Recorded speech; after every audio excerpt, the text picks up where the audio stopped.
In this video, we'll show you how to play YouTube in the background on an iPhone. This feature allows you to keep listening and watching YouTube without needing to keep the app open. First, open your settings and scroll down to find General. Then, tap on Picture-in-Picture and make sure it's enabled. Now head back to the YouTube app. Keep in mind that you'll need a YouTube Premium subscription for this to work. You can see I have it in the top left of the screen. If you don't have it, tap on the U in the corner, scroll down, and you'll find the option to subscribe. Once you have YouTube Premium, tap on the settings icon in the top right of the app. Scroll down and enable Picture-in-Picture under Playback settings, find a video and start playing it.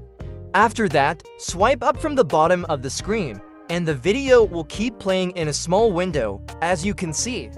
You can then move this window around or even hide it off the screen.